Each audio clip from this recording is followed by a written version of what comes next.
तलवारबाज बहू। बचपन का शौक समझ निक्की के घर वाले उसका एडमिशन फेंसिंग कोचिंग में करा तो देते हैं, पर कुछ सालों बाद वही शौक जब उसका जुनून और सपना बन जाता है तो सब उसके खिलाफ हो जाते हैं। और लड़की के हाथ में तलवार दो ना, अब मैडम तलवारबाज बनना चाहती है। बच्ची का शौक समझ दाखिला करवा दिया, क्या पता था ये सब देखना पड़ेगा। अरे बहुत हो गई तलवारबाजी, आज से तू सिर्फ रसोई और बेलन देखेगी। पर मम्मी पापा, फेंसिंग भी फुटबॉल और क्रिकेट की तरह एक स्पोर्ट है। थोड़ी और प्रैक्टिस के बाद मुझे स्टेट, फिर नेशनल और फिर इंटरनेशनल खेलने का मौका भी मिल सकता है। निक्की की बात से भड़के हुए घर वाले आगे कुछ सुने या समझे बिना उसके घर में रहने का ऐलान कर देते हैं, जिसके कुछ हफ्तों बाद निक्की की आयुष के साथ शादी हो जाती है। ससुराल पहुंचने के कुछ दिनों बाद बहुत हिम्मत के साथ निक्की फिर वही फरियाद लिए इस बार अपनी सास के पास जाती है। मम्मी जी, क्या मैं कोचिंग दोबारा शुरू कर सकती हूँ? कैसे कोचिंग? तेरे मम्मी पापा ने तो हमें किसी कोचिंग या पढ़ाई के बारे में नहीं बताया। वो पढ़ाई नहीं, फेंसिंग की कोचिंग है। और देख, अपने अंग्रेजी के बड़े बड़े शब्द ना मुझसे ना बोला कर, सीधे सीधे बता कि ये फेंसिंग है क्या। मम्मी पापा के साथ अपने एक्सपीरियंस के बाद निक्की कोई रिस्क ना लेते हुए सास से झूठ बोल मंजूरी ले लेती है, और इसी के साथ निक्की के सपनों की दुनिया शुरू हो जाती है, जिसमें अब वो सुबह उठ जल्दी जल्दी घर का सारा काम खत्म करके ज्यादा से ज्यादा समय अपनी फेंसिंग प्रैक्टिस में बिताने लगती है। इसी तरह महीने बीत जाते हैं।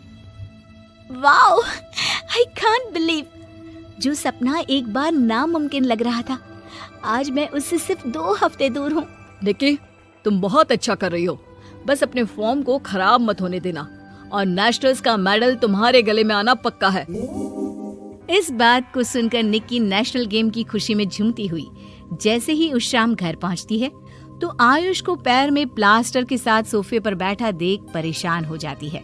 ये क्या, कैसे हुआ? किसी ने मुझे फोन क्यों नहीं किया?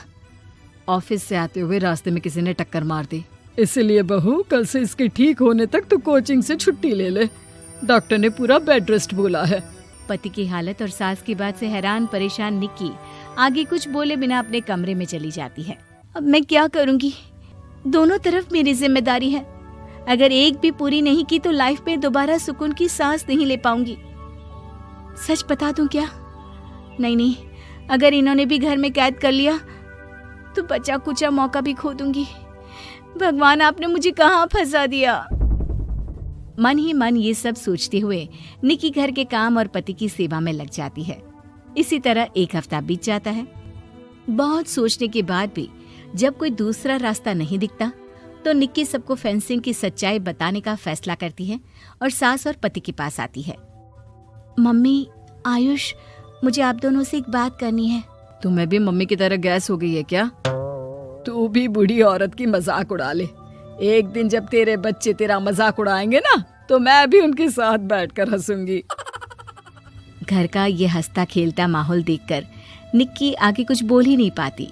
तभी गोलियां चलने की आवाज सुनकर सब डर जाते हैं और कुछ आतंकवादी घर में घुसकर सबको बाहर निकाल देते हैं, जहां उनके एरिया के बाकी सब लोग भी इकट्ठा होते हैं। ये किसी भी तरह के होशियारी नहीं करेगा, हमें बस कुछ समय के लिए चुप रहने की जगह चाहिए, इसलिए अगर तमीज में रहोगे तो जिंदा बच जाओगे, और अगर मरने का ज्यादा मन हो तो अपना CID वाला दिमाग चला सकते हो। डर की वजह से कोई इसके आगे कुछ नहीं बोलता। कुछ घंटे इसी तरह आतंकवादियों की कैद में बैठे रहने के बाद निक्की की सास गुस्से में चिल्लाने लगती है। अरे तुम कल मुँहों को आम लोगों को परेशान करने के अलावा और कुछ नहीं आता क्या? मैं कहती हूँ, अरे एक एक को मेरी बद्दुआ लगेगी, कोई जिंदा नहीं बचेगा। ये आप क्या कर रही हो मम्मी? सॉरी, वो परेशान हो गई इसलिए कुछ भी बोल दिया।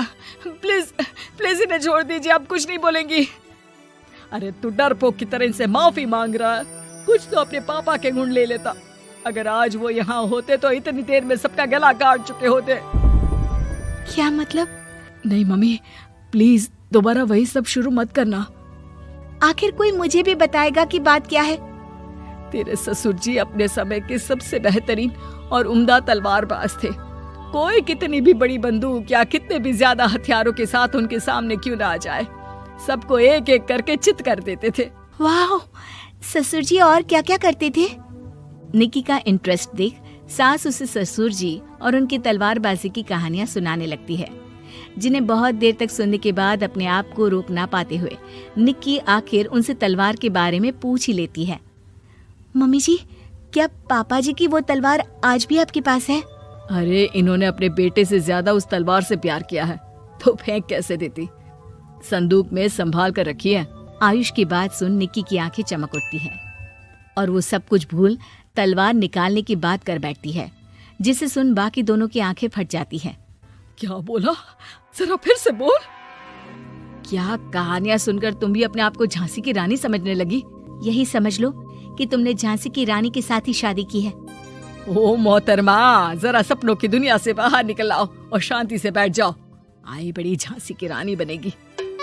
माहौल की गंभीरता और सास आयुष का रिएक्शन देख निक्की के पास उन्हें सच्चाई बताने के अलावा और कोई ऑप्शन नहीं बचता, इसलिए वो बिना कुछ सोचे समझे और देर किए उन्हें पूरी सच्चाई बता देती है, जिसे सुन दोनों भौंचक्के रह जाते हैं।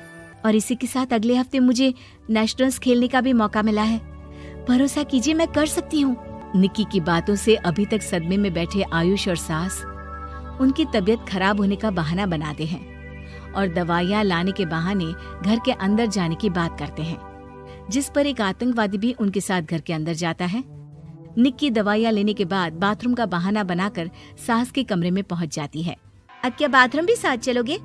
यही कमरे में रुको। 5 मिनट में बाहर नहीं आई तो अंदर आकर सारी गालियां सिर में उतार दूंगा। निक्की बाथरूम के अंदर चली जाती है।